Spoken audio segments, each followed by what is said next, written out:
You're listening to AI Prism from Seoul Economic Daily. It's Thursday, May 21. I'd like to share some thoughts about founders. Today we are decoding 6 major market signals in Korea's tech landscape, and we're focusing strictly on B2B opportunities and deal flow for you. Yeah, and I mean, it is a really fascinating time right now because the standard playbook is just being completely flipped on its head. Right, totally. Yeah. So let's start with a massive enterprise gap. Korean banks have a budget of about 2 trillion won, which is roughly 1.4 billion USD, just for next-gen systems. But they're legally blocked from using cloud AI because of Bunri. Right, Bunri. It's Korea's strict network separation rule, meaning internal financial networks have to be totally physically cut off from the internet. So this forces all AI to be deployed on-premise. Like that recent Worry Bank deal. Exactly, yeah. Worry Bank brought in Samsung SDS, the IT arm of the giant Samsung cable or family conglomerate, to install over 200 GPUs right inside the bank. So if you're a B2B vendor, it's a highly durable, regulation-enforced market. Which is great, but you can't just run all this on-premise AI without massive electricity. I mean, it's like buying a fleet of sports cars without a gas station. That is a perfect analogy. The power wall is huge. Yeah. And that brings us to Dayton. They are an AI energy startup, and they're targeting a 1 trillion won or 714 million USD IPO valuation by 2027. Wait, 1 trillion won just for power management? Yeah, because they claim they can reduce a data center's power usage by 30% using predictive models. But, they actually need to hit 9 billion won, so about 6.4 million USD, in revenue by 2026 just to justify those multiples on the KOSPI, which is Korea's main stock index. Oh, wow. Okay. And to get that kind of energy optimization, you really need flawless facility management, right? Which connects to Aveva World 2026.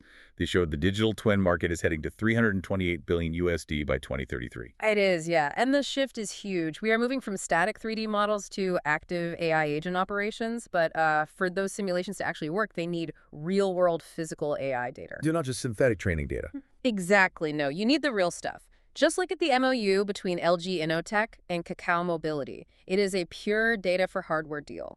Kakao is literally trading its massive taxi data vault just so LG can train its physical sensor modules. Okay, so we have the AI brains predicting load and the sensor eyes for navigation.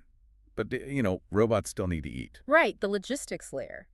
This is wild. The Korea Electronics Technology Institute, or KETI, just secured unanimous international approval for a robot wireless charging standard by 2028. Wait, unanimous. But realistically, how do you force a global giant like an Amazon or Alibaba to adopt a Korean charging standard? Well, KETI plans to transfer this tech to private companies by 2028.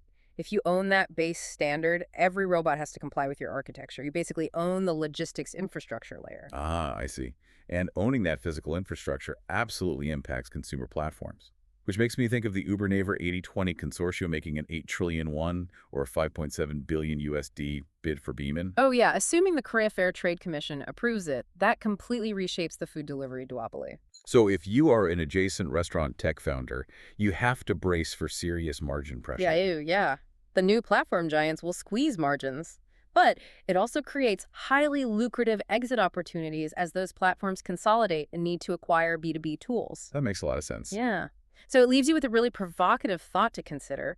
What happens when strict sovereign AI regulations like Korea's network separation collide with these global physical infrastructure standards? I mean, who truly controls the future tech stack? That's today's AI Prism, founders. This episode was produced with AI assistance based on Seoul Economic Daily reporting and reviewed by a human editor. AI Prism is a IFRO award-winning series. We'll be back tomorrow. You've been listening to AI Prism from Seoul Economic Daily.